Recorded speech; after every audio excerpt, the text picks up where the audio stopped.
إن الحمد لله نحمده ونستعينه ونستغفره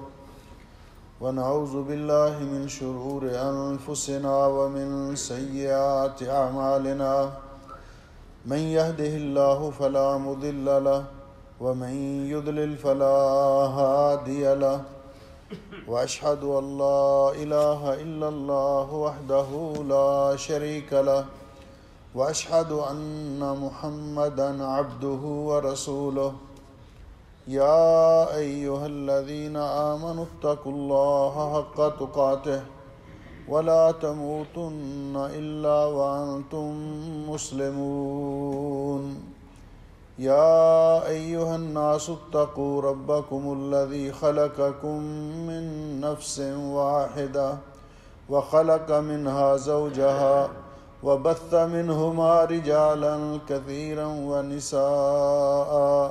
واتقوا الله الذي تساءلون به والأرحام إن الله كان عليكم رقيبا يا أيها الذين آمنوا اتقوا الله وقولوا قولا سديدا يصلح لكم أعمالكم ويغفر لكم ذنوبكم ومن يطع الله ورسوله فقد فاز فوزا عظيما اللهم صل على محمد وعلى آل محمد كما صليت على إبراهيم وعلى آل إبراهيم إنك حميد مجيد اللهم بارك على محمد وعلى آل محمد كما باركت على إبراهيم وعلى آل إبراهيم إنك حميد مجيد أما بعد فيا أيها الناس إن خير الحديث كتاب الله وخير الهدي هدي محمد صلى الله عليه وسلم وشر الأمور محدثاتها وكل محدثة بدعة وكل بدعة ضلالة وكل ضلالة في النار أعوذ بالله السميع العليم من الشيطان الرجيم يا أيها الذين آمنوا كتب عليكم الصيام كما كتب على الذين من قبلكم لعلكم تتقون۔ قابل سعادت احترام بزرگوں، بھائیوں اور عزیزوں، اللہ سبحانہ و تعالیٰ کا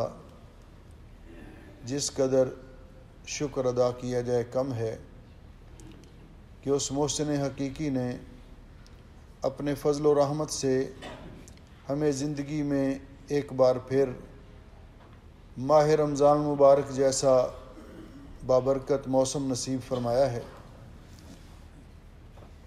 یہ موسم اہل ایمان کا موسم بہار ہے۔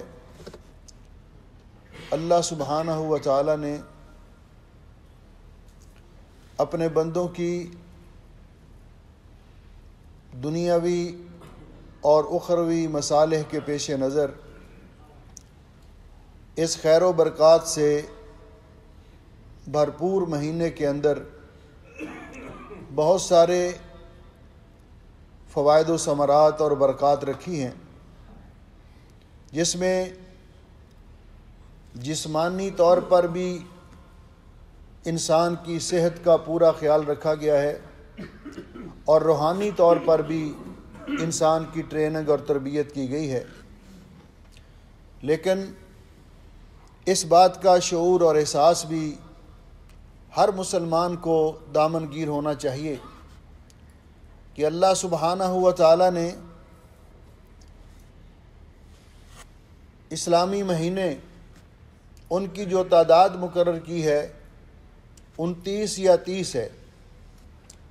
لیکن کسی اور مہینے کے بارے میں اللہ سبحانہ و تعالی نے یہ نہیں فرمایا کہ ایام معدودات، حالانکہ سب کے دن محدود ہیں، 30 یا 29 دن، لیکن اس ماہ مبارک کے بارے میں اللہ رب العزت نے فرمایا کہ ایام معدودات، یہ گنتی کے چند روز ہیں، جس سے یہ معلوم ہوتا ہے کہ اللہ رب العزت ہمیں یہ احساس دلانا چاہتے ہیں کہ یہ انتہائی خیر و برکت سے بھرپور موسم بہت تیزی سے گزر جائے گا، اور آج ہم اس بات کو محسوس بھی کر رہے ہیں کہ آج 5 رمضان المبارک ہے، 5واں روزہ ہے۔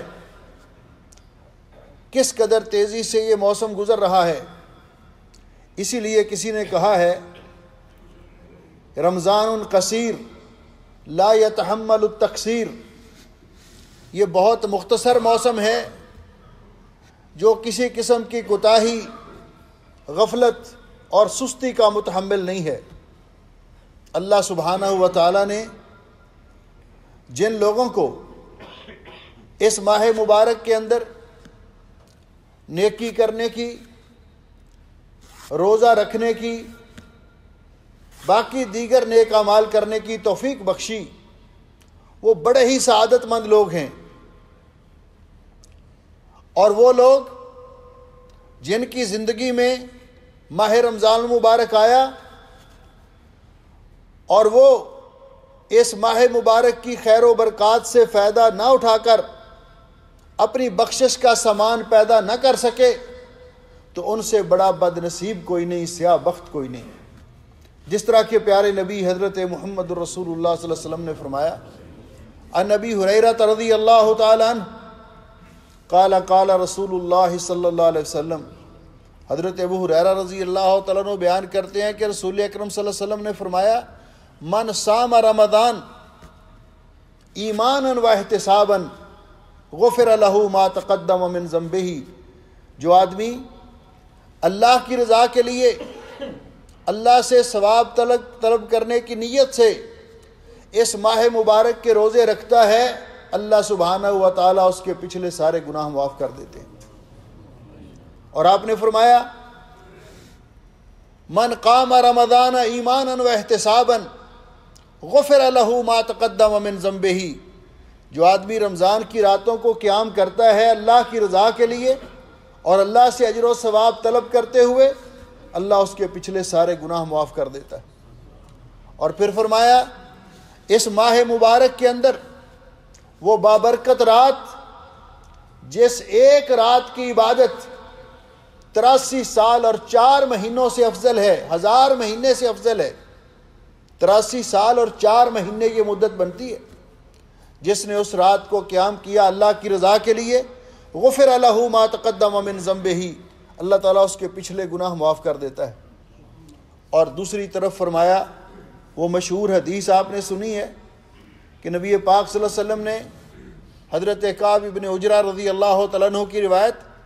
کہ منبر کی سیڑھی پہ قدم مبارک رکھا تو فرمایا آمین، دوسری سیڑھی پہ قدم رکھا تو فرمایا آمین، تیسری سیڑھی پہ قدم مبارک رکھا تو فرمایا آمین۔ صحابہ اکرام رضوان اللہ علیہم اجمعین نے جب اس کی وجہ پوچھی تو آپ نے فرمایا، جب میں نے منبر کی پہلی سیڑھی پہ قدم رکھا، عرض علی جبریل، میرے پاس جبریل امین آئے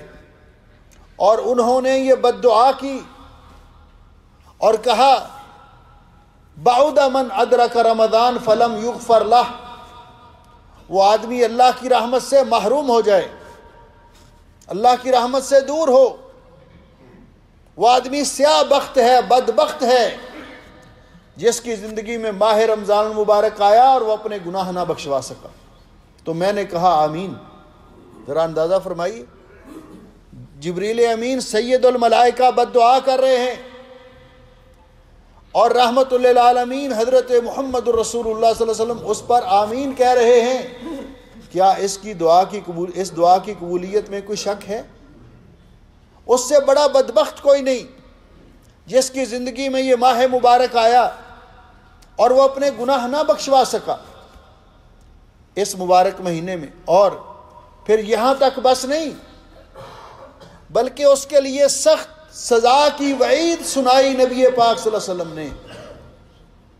ہمیں غور کرنا چاہیے اور اپنے ان مسلمان بہن بھائیوں کو جھنجھوڑنا چاہیے جو صحت و عافیت اور طاقت رکھنے کے باوجود ہیلے بہانوں سے روزے نہیں رکھتے، ان کو یہ باتیں سنانی چاہیے اور پہنچانی چاہیے کہ حضرت ابو امامہ رضی اللہ تعالیٰ عنہ فرماتے ہیں کہ نبی پاک صلی اللہ علیہ وسلم نے فرمایا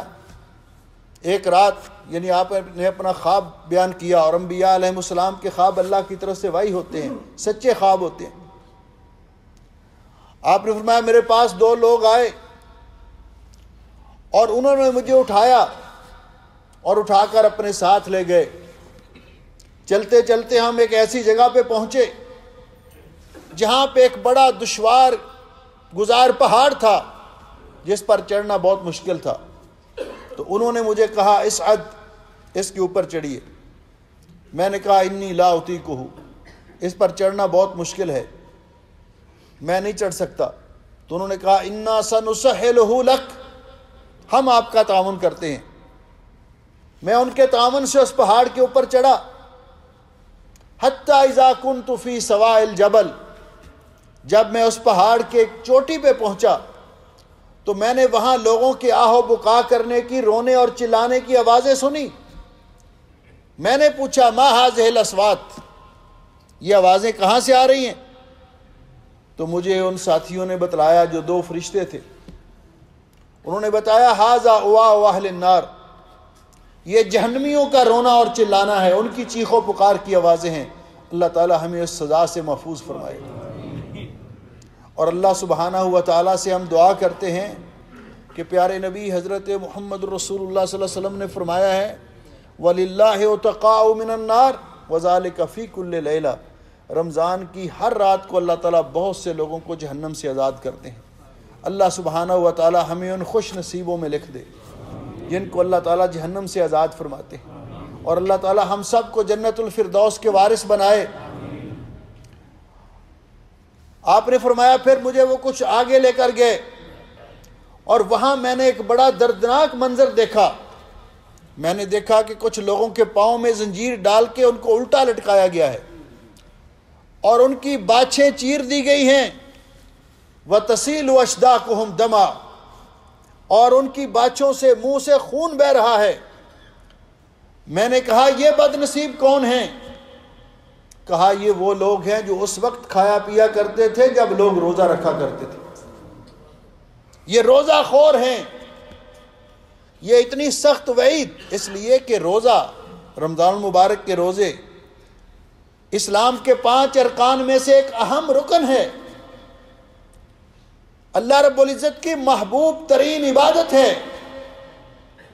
مسلمان کو شوق کے ساتھ اور ذوق کے ساتھ یہ عبادت سر انجام دینی چاہیے، نہ کہ اس کو بوجھ سمجھا جائے۔ ماہ رمضان المبارک کے روزے اللہ سبحانہ و تعالیٰ نے شعبان سن 2 ہجری میں فرض کیے، اور نبی کریم علیہ الصلوۃ والسلام نے اپنی حیات طیبہ میں 9 مرتبہ رمضان المبارک کے روزے رکھے، جن میں آپ نے روزے کے تمام احکام، مسائل، آداب، قیام اللیل کے آداب اور طریقہ، ہر چیز امت کے سامنے واضح کر دی۔ لیلۃ القدر کی اہمیت کیا ہے آپ نے امت کے سامنے واضح کر دی، خود بھی ساری رات جاگ کر عبادت کرتے، اپنے گھر والوں کو بھی جگاتے، اور امت کو بھی آپ نے ترغیب دلائی۔ اس لیے میرے بھائیو اور عزیزو، جب یہ ماہ مبارک رمضان مبارک آتا تو نبی کریم علیہ الصلوۃ والسلام صحابہ اکرام رضوان اللہ علیہم اجمعین کو ان الفاظ میں مبارکباد دیتے، اتاکم رمضان شہر مبارک، آپ کے پاس رمضان مبارک آیا ہے جو بڑا ہی بابرکت مہینہ ہے۔ اس مہینے کے اندر اللہ سبحانہ و تعالی جنت کے دروازے کھول دیتے ہیں، وَيُغْلَقُ فِيهِ أَبْوَابُ النِّيرَانِ، جہنم کے دروازے بند کر دیے جاتے ہیں۔ اور آپ نے فرمایا اللہ سبحانہ و تعالی نے اس ماہ مبارک کے روزے آپ پر فرض کیے ہیں، اس کی راتوں کا قیام اللہ رب العزت نے آپ کے لیے نفلی عبادت بنایا ہے۔ آپ نے فرمایا کہ اس میں سرکش شیاطین ان کو جکڑ دیا جاتا ہے۔ اس مہینے کے اندر ایک ایسی رات ہے جو 1000 مہینے سے بہتر ہے۔ جو اس رات کے اندر عبادت کر کے، جس نے اس رات کے اندر عبادت نہ کی اور اس کی خیر و برکت سے محروم رہا، وہ بہت بڑا محروم قسمت ہے۔ نبی کریم علیہ الصلوۃ والسلام کا یہ ارشاد بتلا رہا ہے کہ یہ نیکیوں کا موسم ہے، اس میں اللہ رب العزت نے نیکی کرنے کے تمام وسائل ہمارے لیے میسر کر دیے ہیں، اور نیکی کرنے کے راستے میں رکاوٹیں ختم کر دی ہیں۔ اور جو ایسے پیارے موسم کے اندر بھی نیکی نہ کر سکا، پھر وہ خود اندازہ لگائے کہ وہ کیسا مسلمان ہے، وہ دنیا میں کیا لینے آیا۔ مولانا حالی نے اسی لیے کہا ہے نا کہ پانی وافر بیج اچھا اور مٹی بھی زرخیز، پانی وافر بیج اچھا اور مٹی بھی زرخیز، جس نے اپنا کھیت نہ سینچا وہ کیسا دہقان، وہ کیسا مسلمان ہے جو اس ماہ مبارک کے اندر بھی، جس ماہ مبارک کے اندر نبی کریم علیہ السلام نے فرمایا کہ اللہ تعالیٰ کی طرف سے منادی ندا کرتا ہے، ہر رات کو منادی یہ آواز دیتا ہے، یا باغی الخیر اقبل، او نیکی کے طرف متلاشی ہو، نیکی کرنے والو آگے بڑھو، یہ نیکی کمانے کا موسم ہے۔ وَيَا بَاغِيَ الشَّرِّ اقصر، او گناہ گارو سیاہ کارو، اللہ کے نافرمانو اور اللہ کے باغیو، اب تو حیا کرو، اب تو رک جاؤ، اب تو باز آ جاؤ۔ ہر منادی رات کو ندا کرتا ہے، ہر رات، رمضان کی ہر رات کو۔ اس لیے ہمیں ایک تو اس بات کا احساس ہونا چاہیے کہ روزے فرض ہیں، اللہ رب العزت نے ہر مسلمان پر جس کے اندر یہ شرائط پائی جاتی ہیں، جس طرح کے علماء نے روزے کی فرائض کے لیے، فرضیت کے لیے شرائط ذکر کی ہیں کہ پہلی شرط تو یہ ہے مسلمان، روزے مسلمانوں پر فرض ہیں، اسلام شرط ہے، اور دوسری شرط ہے عقل، کہ انسان عاقل و بالغ ہو، عاقل ہو، یعنی معوف العقل، مجنون اور دیوانہ وہ شرعی تکلیفات سے مبرہ ہے۔ تیسرا بلوغ، کہ بالغ لوگوں پر، اور چوتھی شرط یہ ہے کہ انسان القدرہ یعنی روزہ رکھنے کی طاقت رکھتا ہو۔ پانچویں شرط یہ ہے کہ وہ مقیم ہو۔ چھٹی شرط یہ ہے کہ اس کے اندر روزے کے موانع نہ پائے جائیں، جس طرح کی خواتین کو عوارض لاحق ہوتے ہیں، جس کے اندر یہ شرائط پائی جاتی ہیں ان پر، یعنی صحت قدرت رکھتا ہو، صحت مند ہو، تندرست ہو، اور کوئی رکاوٹ نہ ہو، تو ایسے لوگوں پر رمضان المبارک کے روزے رکھنے فرض ہیں۔ اس کی انسان خود ججمنٹ کر سکتا ہے اور اندازہ لگا سکتا ہے۔ ڈاکٹر کوئی بھی رپورٹ لکھ دیں، وہ تو ہمارے بیان کے مطابق، کہنے کے مطابق لکھ دیں گے، لیکن اللہ تو جانتا ہے کہ کون واقعتاً معذور ہے اور کون بہانے بنا رہا ہے۔ اس لیے رمضان کے روزے شاید زندگی میں یہ موسم دوبارہ میسر آئے یا نہ آئے۔ میں بھی جانتا ہوں اور آپ بھی بخوبی جانتے ہیں کہ ہمارے بہت سارے رشتہ دار، عزیز دوست، احباب، ہمارے قریبی جو پچھلے رمضان میں ہمارے ساتھ تھے، سحری افطاری میں شریک ہوتے، ایک ساتھ قیام کرتے، اس رمضان میں ہمیں نظر نہیں آئے، اس رمضان میں وہ ہمیں نظر نہیں آ رہے، اور ہمارے پاس کون سی گارنٹی ہے کہ ہم آئندہ رمضان تک رہیں گے یا نہیں رہیں گے؟ ہم کون سا آب حیات پی کر آئے؟ اس لیے اللہ سبحانہ و تعالیٰ نے جو موقع دیا ہے، اس موقع سے بھرپور استفادہ کرنا چاہیے۔ میرے بھائیوں اور عزیزوں، روزہ، اس کے دو رکن ہیں۔ ایک نیت کرنا، رمضان کے روزے چونکہ فرض ہیں، لہذا رمضان کے روزے کے لیے نیت سحری کا وقت ختم ہونے سے پہلے کرنی چاہیے، کیونکہ رسول اکرم صلی اللہ علیہ وسلم نے فرمایا من لم یجمع الصیام باللیل فلا صیام لہ، جو سحری کا وقت ختم ہونے سے پہلے روزے کی نیت نہیں کرتا، مثلا وہ کہتا ہے میں کھاتا پیتا تو کچھ نہیں، لیکن اگر مجھے آج دیہاڑی کا موقع مل گیا، مزدوری پہ جانے کا موقع مل گیا تو پھر روزہ نہیں ہے، اور اگر نہ ملا پھر میرا روزہ ہے، تو اس کا کوئی روزہ نہیں ہے۔ اس لیے کہ سحری کا وقت ختم ہونے سے پہلے پہلے روزے کی نیت کرنا لازمی ہے۔ اور نیت کیا ہے؟ یہ دل کے ارادے کا نام ہے۔ اس کے لیے نبی پاک صلی اللہ علیہ وسلم سے کوئی الفاظ ثابت نہیں ہیں، اور جو یہ الفاظ ہم عام طور پر مشہور ہیں وَبِصَوْمِ غَدٍ نَوَيْتُ مِنْ شَهْرِ رمضان، یہ واقعہ کے بھی موافق نہیں ہیں۔ ایسے کوئی الفاظ نبی علیہ السلام سے ثابت نہیں۔ آپ روزہ رکھنے کی نیت سے سحری کھا رہے ہیں، یہی نیت ہے۔ اور دوسرا رکن یہ ہے کہ طلوع فجر سے لے کر جب فجر کی اذان ہو جائے، غروب آفتاب تک، مغرب کی اذان تک کھانا پینا اور تمام ایسی اشیاء سے پرہیز کرنا جو روزے کے منافی ہیں اور روزے کو توڑنے والی ہیں، یہ دوسرا رکن ہے روزے کا۔ جب روزہ صرف بھوکے اور پیاسے رہنے کا نام نہیں ہے، بلکہ پیارے نبی حضرت محمد رسول اللہ صلی اللہ علیہ وسلم نے فرمایا کہ جو آدمی روزہ رکھتا ہے اور روزہ رکھ کر وہ روزہ جس کے اندر اللہ سبحانہ و تعالیٰ نے حلال چیزیں ہم پر منع قرار دے دی ہیں، حلال چیزیں ہم پر منع قرار دے دی ہیں، وہ روزہ رکھ کر حرام کاموں کا ارتکاب کرتا ہے، جھوٹ حرام ہے، گالی دینا حرام ہے، چغلی کرنا حرام ہے، خیانت کرنا حرام ہے۔ پیارے نبی حضرت محمد رسول اللہ صلی اللہ علیہ وسلم نے فرمایا من لم یدع قول الزور والعمل بہ، جو آدمی بھوکا پیاسا تو رہتا ہے، روزہ رکھتا ہے، لیکن روزہ رکھ کر اپنی زبان کو پہ کنٹرول نہیں کرتا، جو منہ سے آتا ہے نکالتا جاتا ہے، گالی دیتا ہے،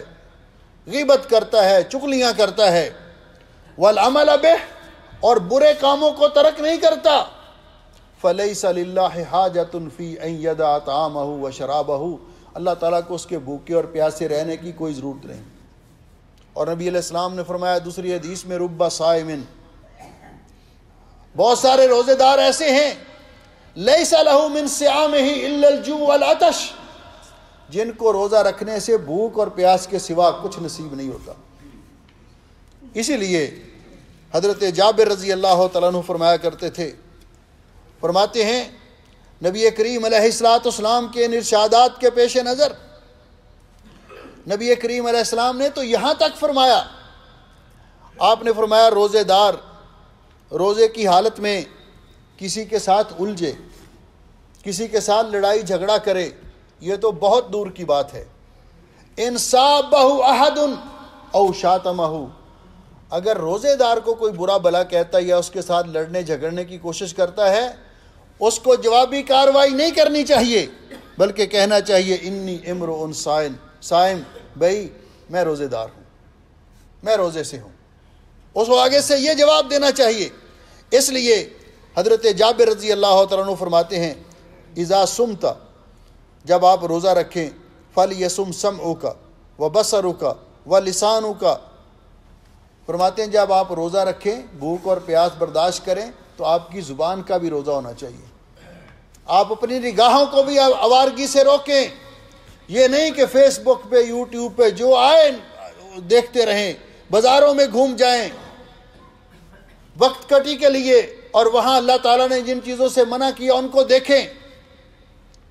اپنی زبان کو بےہودگی سے بچائیں، اپنی نگاہوں کو آوارگی سے بچائیں، اور اپنے کانوں کو جھوٹ چگلی غیبت گانے فحش باتیں سننے سے بچائیں۔ تو فرمایا یہ ہونا چاہیے کہ آپ کے روزے کے دن میں آپ پر وہ سکون اور وقار ہونا چاہیے، اور آپ کو احساس ہونا چاہیے روزے کے دن میں اور افطاری کے دن میں آپ فرق واضح نظر آنا چاہیے کہ یہ بندہ روزے سے ہے، اس کا عام دن جو ہے اس سے روزے کا دن مختلف ہونا چاہیے۔ اس لیے جب ہم ان تقاضوں کو پورے کرتے ہوئے روزے رکھیں گے، ہم اللہ تعالیٰ کی رحمت سے امید رکھتے ہیں کہ اللہ سبحانہ و تعالیٰ نے روزے داروں کے ساتھ جن جن انعامات کا وعدہ کیا ہے اللہ رب العزت ہمیں ان سے نوازے گا۔ اللہ نے بخشش اور جنت کا وعدہ کیا ہے، باب الریان سے داخلے کا وعدہ کیا ہے، اور اللہ سبحانہ و تعالیٰ نے قرآن پاک کی آیت مبارکہ زیادہ تر مفسرین کا خیال ہے کلوا واشربوا ہنیئا بما اسلفتم فی الایام الخالیہ، کہ یہ روزے داروں کے بارے میں نازل ہوئی ہے کہ جنہوں نے دنیا میں اللہ کی رضا کے لیے بھوک اور پیاس برداشت کی، اللہ ان کو جنت میں داخل کریں گے اور فرمائیں گے تم نے میری خاطر دنیا کے اندر بھوک اور پیاس برداشت کی، روزے رکھے، اب جنت میں جہاں جی چاہے جو جی چاہے کھاؤ اور پیو، تمہیں عام کھلی ہے، آزادی ہے۔ اللہ تعالی ہمیں روزے رکھنے کی بھی، رمضان مبارک کے اندر دیگر عبادات اور اعمال کرنے کی بھی توفیق بخشے اور قبول و منظور فرمائے، اور زندگی میں بار بار ہمیں ایسی بہاریں نصیب فرمائے۔ اقول قولی ھذا استغفر اللہ لی ولکم ولسائر المسلمین من کل ذنب واتوب الیہ فاستغفروہ انہ ھو الغفور الرحیم۔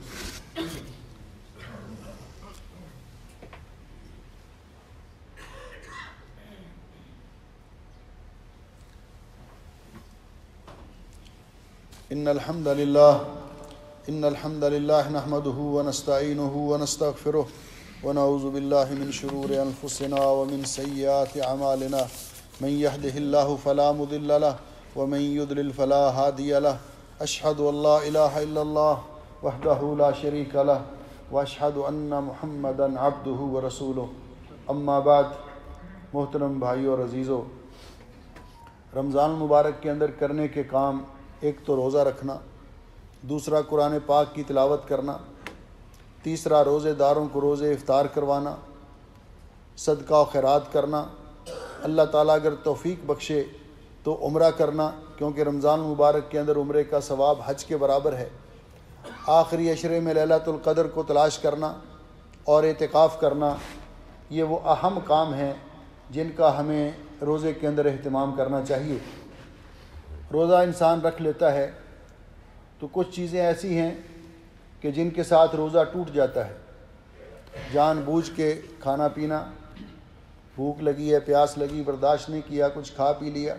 ازدواجی تعلقات قائم کرنا، یا کوئی ایسی حرکت از خود کرنا جس سے غسل واجب ہوتا ہے، عمدن قے کرنا، یعنی الٹی جو قے ہوتی ہے، اس کی دو صورتیں ہیں۔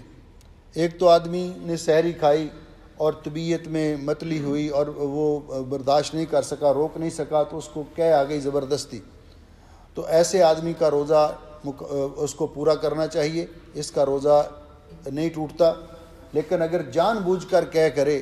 تو نبی علیہ السلام نے فرمایا کہ ایسے آدمی کا روزہ ٹوٹ جاتا ہے اور اس کی قضا دینی ہوگی۔ اسی طرح از خود سویا ہوا ہے نوجوان، اگر کوئی غسل واجب ہونے کی صورت پیدا ہو جاتی ہے، اس میں اس کا کوئی عمل دخل نہیں ہے، تو اس سے بھی روزہ نہیں ٹوٹتا، اس کو غسل کرنا چاہیے اور صاف ستھرے کپڑے پہن کر نمازوں کا اہتمام کرنا چاہیے۔ اور اگر عمدن کوئی کرے گا ایسے سوچ اور فکر کے ساتھ تو پھر اس کا روزہ بھی ٹوٹ جائے گا اور اس کو اللہ سے استغفار کرنا چاہیے، بہت بڑا گناہ ہے، اور اس روزے کی قضا بھی دینی ہوگی۔ اسی طرح کچھ چیزیں ایسی ہیں کہ جن کے ساتھ روزہ نہیں ٹوٹتا، وہ عام طور پہ پیش آتی رہتی ہیں۔ مسائل دیگر تفصیل کے ساتھ انشاءاللہ کسی مجلس میں پھر بیان کریں گے، کہ مثال کے طور پر بعض لوگ ہیں جو شوگر کے مریض ہیں، تو شوگر کے مریض ان کو دوا لینا پڑتی ہے، تو ان کو چاہیے کہ روٹین بنا لیں کہ سحری کے وقت دوا لے لیں اور پھر افطاری کے بعد۔ اور اگر انسولین ان کو لگانے کی ضرورت پڑ جاتی ہے روزے کی حالت میں، تو انسولین لگانے سے روزہ نہیں ٹوٹتا۔ دوسری بات یہ ہے کہ انجیکشن کوئی پین کلر آپ لگوا سکتے ہیں، اس سے روزہ نہیں ٹوٹتا، لیکن وہ انجیکشن جو گلوکوز ٹائپ کا ہے اس سے روزہ ٹوٹ جاتا ہے۔ روزے کی حالت میں ناک کے اندر دوائی ڈالنے سے پرہیز کرنا چاہیے، کیونکہ رسول اکرم صلی اللہ علیہ وسلم نے فرمایا کہ جب آپ وضو کریں بالغ فی الاستنشاق الا ان تکون صائما، کہ خوب اچھی طرح ناک میں پانی چڑھاؤ الا کہ آپ روزے کی حالت میں ہوں، پھر اتنا پانی نہ چڑھاؤ کہ حلق میں چلا جائے، کیونکہ اس کا منفذ معدے کی طرف ہے، لیکن آنکھ میں اور کان میں دوائی ڈالی جا سکتی ہے ضرورت کے وقت، اس سے روزہ نہیں ٹوٹتا، روزے پہ اثر نہیں پڑتا۔ اسی طرح بعض لوگ دمے کے مریض ہوتے ہیں، سانس کی تکلیف ہوتی ہے، ان کو انہیلر استعمال کرنا پڑتا ہے بخاخ، تو اس سے بھی روزہ نہیں ٹوٹتا اگر وہ مجبوری کے وقت استعمال کر لیں۔ بعض لوگ دل کے مریض ہوتے ہیں، ڈاکٹر ان کو چھوٹی سی ایک ٹیبلٹ دیتے ہیں زبان کے نیچے رکھنے کے لیے، اس کا منفذ بھی معدے کی طرف نہیں ہے، اس کے ساتھ بھی روزہ نہیں ٹوٹتا۔ سر میں تیل لگانے سے، نہانے سے، جسم میں تیل لگانے سے، ان چیزوں سے روزہ نہیں ٹوٹتا۔ روزہ انسان جب رکھتا ہے تو یہ بڑا بابرکت موسم ہے، اس کے اندر انسان کو کوشش کرنی چاہیے ایک تو روزے کے منافی امور سے بچے، اور پھر یہ دعا کی قبولیت کا موقع ہے۔ رمضان مبارک کے اندر خوب اللہ تعالیٰ سے دعائیں کرنی چاہیے، جو ہم سوچتے ہیں کہ رمضان آئے گا اللہ تعالیٰ سے یہ مانگیں گے، اللہ تعالیٰ سے وہ مانگیں گے، تو یہ مسائل جو روزے کے ہیں ان کو بھی سیکھنا چاہیے تاکہ ہمارے روزے میں کوئی نقص اور خلل واقع نہ ہو۔ انشاءاللہ کوئی ایسی مجالس منعقد کریں گے جن کے اندر ہم مسائل بیان کریں گے روزے کے بارے میں۔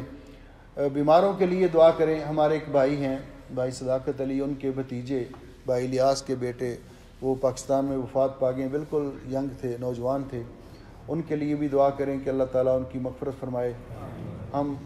ان کے لواحقین سے تعزیت بھی کرتے ہیں اور ان کے لیے مغفرت کی دعا بھی کرتے ہیں، اور بھی جو مسلمان فوت ہو گئے سب کے لیے دعا کریں کہ اللہ تعالیٰ سب کو کی مغفرت کرے۔ جو مسلمان بیمار ہیں اللہ سب کو شفائے کاملہ عطا فرمائے، اور ہم سب کو اللہ تعالیٰ صحت و عافیت عطا فرمائے۔ جس طرح اللہ تعالیٰ نے ہمیں ماہ رمضان المبارک نصیب کیا ہے، اسی طرح اللہ تعالیٰ ہمیں صحت اور تندرستی بھی عطا کرے کہ ہم اس ماہ مبارک کی برکات سے بھرپور استفادہ کر سکیں۔ ان اللہ و ملائکتہ یصلون علی النبی یا ایھا الذین آمنوا صلوا علیہ وسلموا تسلیما۔ اللہم صلی علی محمد وعلی آل محمد کما صلیت علی ابراہیم وعلی آل ابراہیم انک حمید مجید۔ اللہم بارک علی محمد وعلی آل محمد کما بارکت علی ابراہیم وعلی آل ابراہیم انک حمید مجید۔ ربنا ظلمنا انفسنا وإن لم تغفر لنا وترحمنا لنكونن من الخاسرين۔ اللهم إنك عفو تحب العفو فاعف عنا۔ اللهم اشف مرضانا ومرضى المسلمين۔ اللهم اغفر للمسلمين الميتين۔ اللهم أنت الله لا إله إلا أنت نستغفرك ونتوب إليك۔ اللهم انصر إخواننا المظلومين في كل مكان، اللهم انصرهم في غزة وفلسطين وفي كل مكان يا أكرم الأكرمين يا أرحم الراحمين۔ ربنا آتنا في الدنيا حسنة وفي الآخرة حسنة وقنا عذاب النار۔ اللهم اجعل هذا البلد آمنا مطمئنا رخاء سخاء وسائر بلاد المسلمين۔ سبحان ربك رب العزة عما يصفون وسلام على المرسلين والحمد لله رب العالمين۔ صفحے درست کر لیں۔